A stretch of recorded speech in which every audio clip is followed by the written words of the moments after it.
আসসালামু আলাইকুম ওয়া রাহমাতুল্লাহি ওয়া বারাকাতুহু। আজ আমরা শিখব ষষ্ঠম পাঠ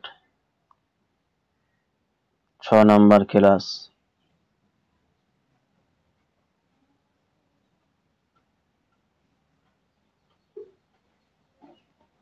আকসামুল ফাইল। আজ আমরা শিখব আকসামুল ফাইল, ক্রিয়ার প্রকারভেদ, ফাইলের প্রকারভেদ।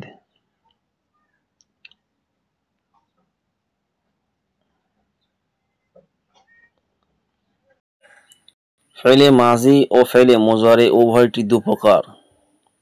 ফাইলে মাজি ও ফাইলে মুজারে উভয়টি দুপ্রকার। এক নম্বর যে মারুফ কর্তৃবাচক, একটা মাজহুল কর্মবাচক। ফাইলে মারুফের পরিচয় যে ফাইল এর ফাইল বা কর্তা জানা আছে, সে ফাইল বা ক্রিয়াকে ফাইলে মারুফ বলে। যেমন জরাবা জাইদুন, জাইদ মারলো। এখানে জরাবা ফাইলের ফাইল বা কর্তা জাইদুন জানা আছে, তাহলে জাইদ মারলো, এখানে জরাবা ফাইল এর ফাইল বা কর্তা জানা আছে। তাহলে বুঝলাম কি ফেলে মাজি ফেলে মুজারে উভয়টি দুপ্রকার। একটা মারুফ, একটি মাজহুল। মারুফ ওকে বলে যার কর্তা জানা আছে তাকে মারুফ বলে, আর যার কর্তা জানা নাই তাকে মাজহুল বলে। যেমন জরাবা জাইদুন, তা কি সে মেরেছে, তো জাইদ মেরেছে, তো জরাবা জাইদুন জাইদ মেরেছে, তো জাইদ, এই জাইদটা হচ্ছে মারুফ কর্তা।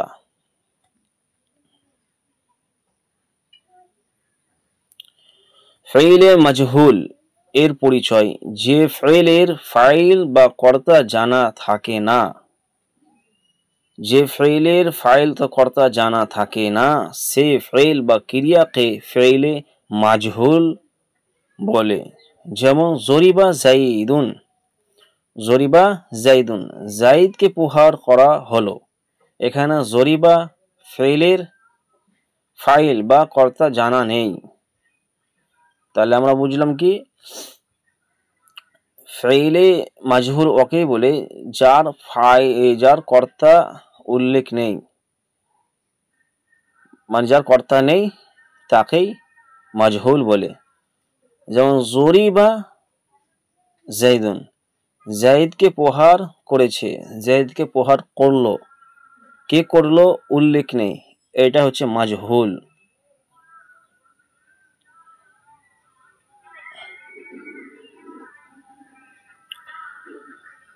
ফাইলে মাজি ফাইলে মুজারে উভয়টি আবার দুপ্রকার। এক নম্বর ইসবাত। ইসবাত হ্যাঁ বাচক, নাফি না বাচক। ফাইলে ইসবাত বা হ্যাঁ বাচক ফেল যে ফেল ক্রিয়ায় হ্যাঁ বাচক অর্থ বুঝায়, বা যে ফেলের ক্রিয়া কোনো কাজ করা বা হওয়া বুঝায়, তাকে ফেলে ইসবাত হ্যাঁ বাচক ফেল বলে। যেমন ফাআলা সে করলো,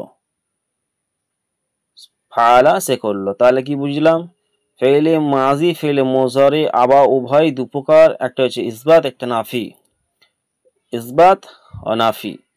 তো ইসবাত কোনটা, যেটা হ্যাঁ বাচক, ফাআলা সে করেছে, এটা হ্যাঁ বাচক।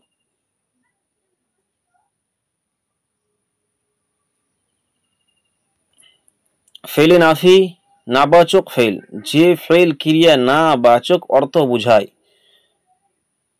যে ফেল ক্রিয়া কোনো কাজ না করা বা না হওয়া বুঝায়, তাকে ফেলে নাফি নাবাচক ফেল বলে। যেমন মা ফাআলা সে করেনি। তাহলে আমরা বুঝলাম কি ফেলে নাফি ওই ফেল কে বলে যে না অর্থ বুঝায়, মানে মা ফাআলা সে করেনি।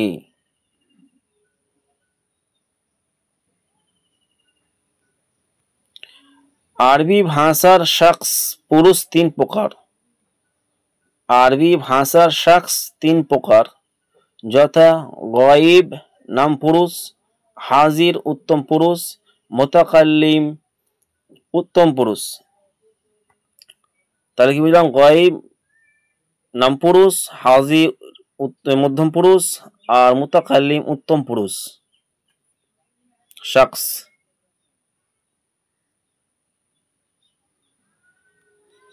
গায়েব নাম পুরুষ যে শব্দ দ্বারা অনুপস্থিত ব্যক্তি বা বস্তু বোঝানো হয় তাকে গায়েব নাম পুরুষ বলে, যথা হুয়া, সে, হোম, তারা। তাহলে বুঝলাম আমরা যে গায়েব ওই শব্দকে বলে অনুপস্থিত ব্যক্তি বা বস্তু, তাকেই গায়েব বলে।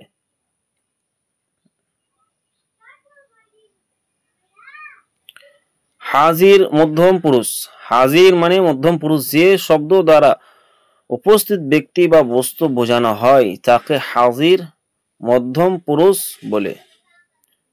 যেমন আনতা, তুমি, আনতুমা, তোমরা, মানে উপস্থিত ব্যক্তি বা বস্তু যখন থাকে তখন সেটা হাজির।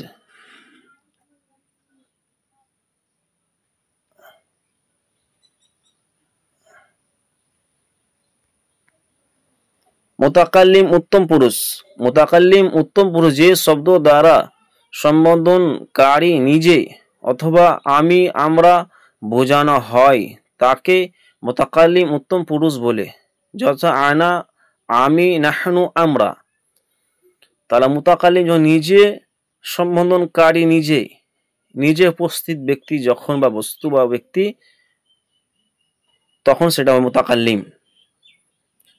সম্বোধনকারী নিজে অথবা আমি, আমরা যে অর্থ ব্যবহার করা হয় বাংলাতে, সেটা হচ্ছে কি উত্তম পুরুষ, আর আরবিতে মুতাকাল্লিম। এই হলো আমাদের শাখসের তিন প্রকার।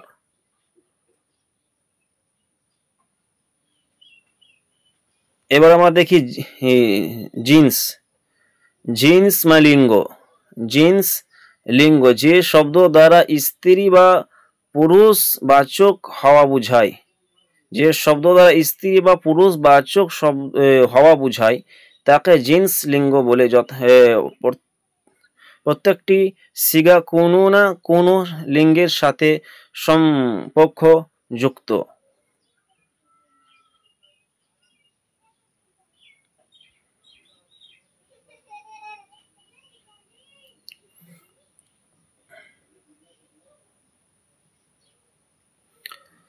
লিঙ্গ দু প্রকার, জিন্স দু প্রকার। লিঙ্গ দু প্রকার, যথা মুজাক্কার, মুআন্নাস। মুজাক্কার, মুআন্নাস। মুজাক্কার পুলিঙ্গ যে শব্দ দ্বারা পুরুষ জাতীয় প্রাণী অথবা বস্তু বোঝানো হয় তাকে মুজাক্কার বলে, যথা হুয়া, সে একজন পুরুষ, আখন, ভাই, ইবনুন, ছেলে। তাহলে বুঝলাম কি জেন্টস দু প্রকার, একটা মুজাক্কার, একটা মুআন্নাস। মুজাক্কার ওই যে শব্দ দ্বারা পুরুষ জাতীয় বস্তু বা প্রাণী বা বস্তু বোঝানো হয় তাকে মুজাক্কার বলে।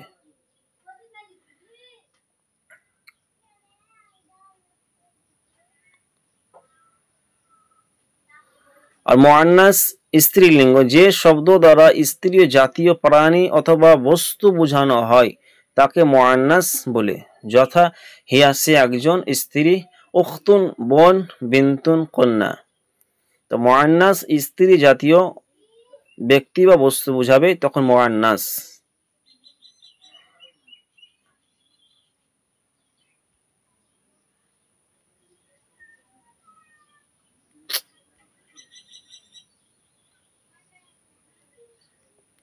আদাত বচন, আদাত অর্থাৎ আদাত বচন, আর আদাত অর্থ সংজ্ঞা বা পরিমাণ। যে শব্দ দ্বারা ব্যক্তি অথবা বস্তু সংখ্যা অথবা পরিমাণ বোঝানো হয় তাকে আদাত বলে, যথা রজুলুন একজন পুরুষ, রজুলানি দুজন পুরুষ। আর প্রতিটি সিগার মধ্যে কোনো না কোনো আদাত বিদ্যমান থাকে। আদা তথা বচন তিন প্রকার, যথা ওয়াহিদ, তাসনিয়া, জমা। তাহলে আদাত হচ্ছে সংখ্যা বা পরিমাণ, আর কোনো না কোনো সিগার মধ্যে আদাত থাকবেই। এক বচনকে বলা হয় ওয়াহিদ, দু বচনকে তাসনিয়া, আর জমা আর বহু বচনকে জমা বলা হয়। বহুবচনকে জমা বলা হয়।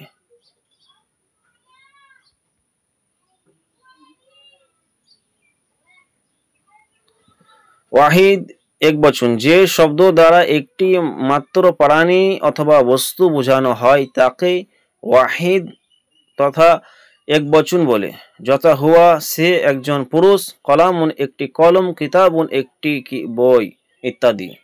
এটা হচ্ছে এক বচন ওয়াহিদ।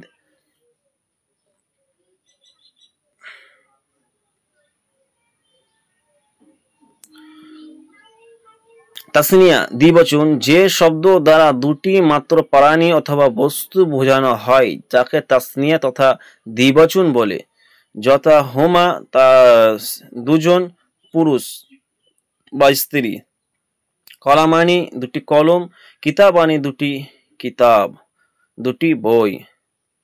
তাহলে তাসনিয়া কি দুটো ব্যক্তি বা বস্তু যখন বোঝাবে তখন সেটা হবে তাসনিয়া, সেটা হবে তাসনিয়া।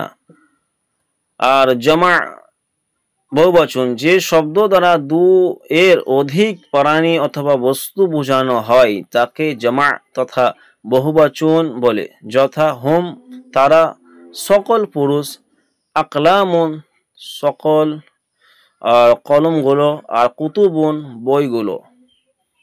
তাহলে যখন ব্যক্তি বা বস্তু দুয়ের অধিক বুঝাবে তখন সেটা হবে জমা, আরবিতে তাকে জমা, বাংলাতে বহুবচন।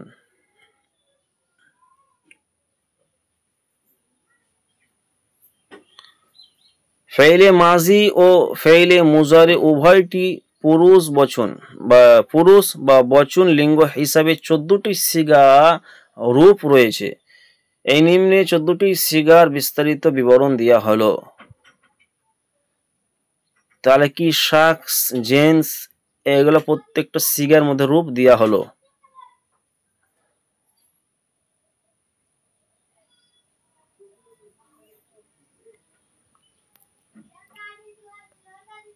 যেমন মুজারে আর মাজি, মুজারে আর মাজি, আমরা আদাত, শাখস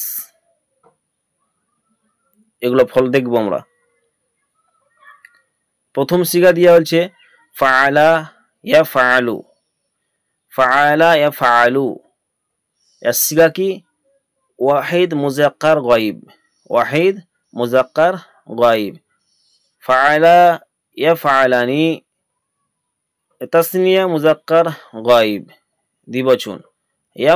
এখানে ফাআলু ইয়াফআলুনা বহুবচন।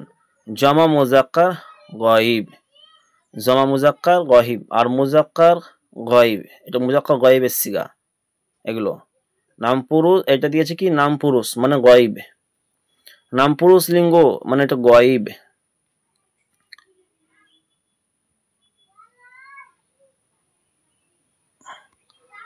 এবার দিকে আসুন, এবার মুআন্নাসের সিগা, এটা মুআন্নাস গায়বের।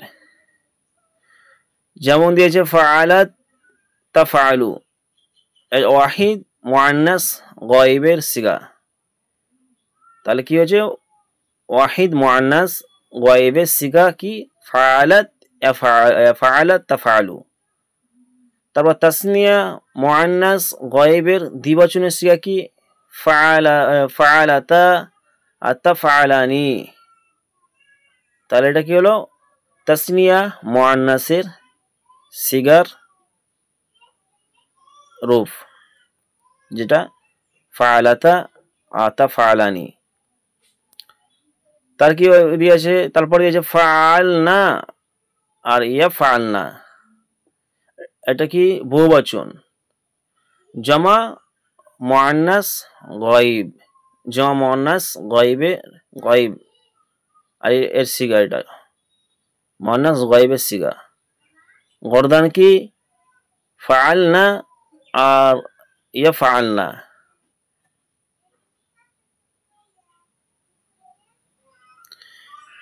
তারপরে মুজাক্কার হাজিরের, মুজাক্কার হাজির উত্তম পুরুষ মধ্যম পুরুষ। ফাআলতা ফাআলতা আতাফআলু ওয়াহিদ মুজাক্কার হাজিরের সিগা। তাফআলানি আর এখানে ফাআলতুমা, এটা তাসনিয়া মুজাক্কার হাজিরের সিগা। তার ফাআলতুম আর তাফআলুনা, এটা জমা মুজাক্কার হাজিরের সিগা।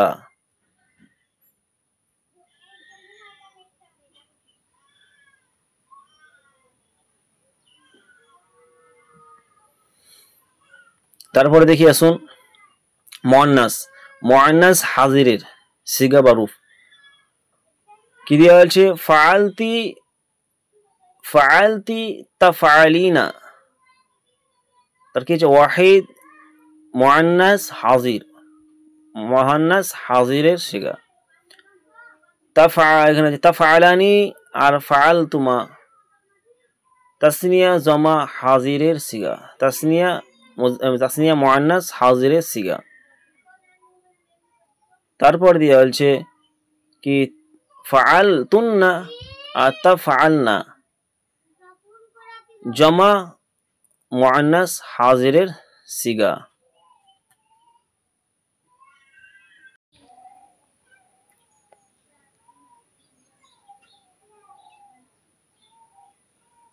তারপরে কি শিখব আমরা? মুতাকাল্লিম উত্তম পুরুষ, যেটা আফআলু আর ফাআলতু আফআলু, এটা ওয়াহিদ মুতাকাল্লিম এবং মুজাক্কার মুআন্নাস উভয়ের ক্ষেত্রে ব্যবহার হয়, ফাআলতু আর আফআলু। তাহলে সিগা কি? ওয়াহিদ মুতাকাল্লিম মুজাক্কার ও মুআন্নাস উভয়ের ক্ষেত্রে।